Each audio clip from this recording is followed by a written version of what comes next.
¿Qué opina María Isabel en Semana? ¿Qué estará opinando María Isabel hoy jueves 7 de septiembre en Semana? Pues la opinión gira en torno al quinto debate de control político al que ha sido citado el ministro de Defensa, Iván Velázquez, en el día de ayer, a raíz del incremento indudable de la violencia en Colombia. Esta vez los citantes fueron los congresistas del Centro Democrático y el punto más alto de la defensa del ministro fue asegurar que este año se han registrado 211 combates de la fuerza pública con grupos ilegales. Nos imaginamos que no incluyen esta cifra como combates las varias oportunidades en las que la fuerza pública ha sido objeto de lo que ahora se llama cercos humanitarios, frase que inmortalizó el estadista que actualmente representa a Colombia en Francia, Alfonso Prada, quizás como premio, en los que la fuerza pública ha quedado capturada y más bien secuestrada por la población, instrumentalizada por grupos armados ilegales de todos los pelambres, desde el ELN, pasando por el Clan del Golfo y las FARC en sus diversas modalidades y hasta todo tipo de bandas criminales. En estas oportunidades la fuerza pública ha sido humillada y vejada. En uno de esos episodios hasta fue decapitado uno de sus miembros y luego los combatientes, desarmados e indefensos, han tenido que ser evacuados con el rabo entre las piernas sin cumplir con su misión de proteger a la población.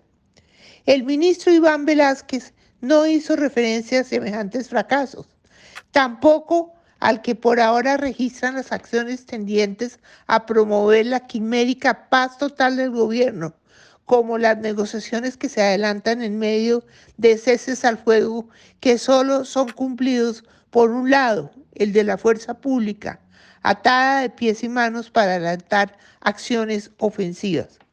La otra ridiculez es que en medio de este debilitamiento paulatino de la fuerza pública en Colombia, el ministro de Defensa invite a los jóvenes a incorporarse buenamente a la fuerza pública y a las fuerzas militares y de policía. Perdón, pero ¿con qué incentivo? El de que los muertos en medio de la inseguridad en Colombia los pongan ellos. Irónicamente, el ministro anuncia aumento del pie de fuerza en Córdoba, Antioquia y Chocó, pero eso sí, advirtió que para sostener tal aumento se requiere incentivar la incorporación de más número de jóvenes, para lo cual, imagínense, se adelantarán campañas públicas de invitación para que tomen la decisión de estos jóvenes de incorporarse a las fuerzas del orden.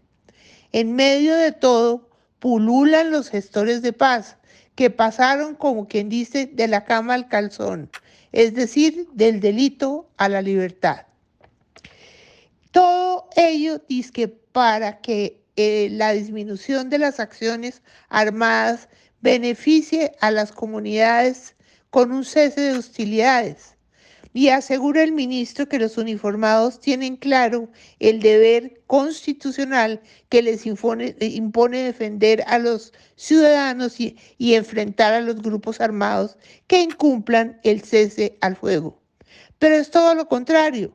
Mientras aumentan los grupos armados ilegales y se incrementa su empoderamiento territorial, que es una de las exigencias para sentarse a manteles con el gobierno, nunca había sido para los uniformados más confusa la forma y la oportunidad como deben actuar a la hora de defender a la ciudadanía.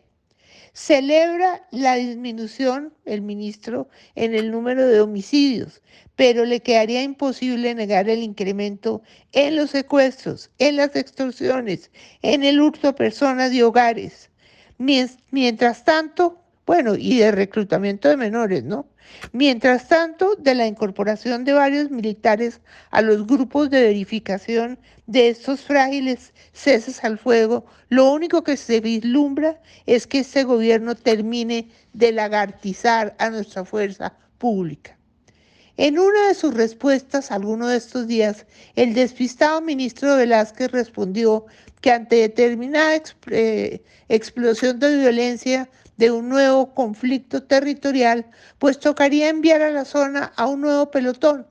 ¿No será que como conclusión de los debates de control político, y lo digo con todo respeto contra el ministro de Defensa, hay que concluir que hablando de pelotones, el orden público en Colombia está manejado por uno?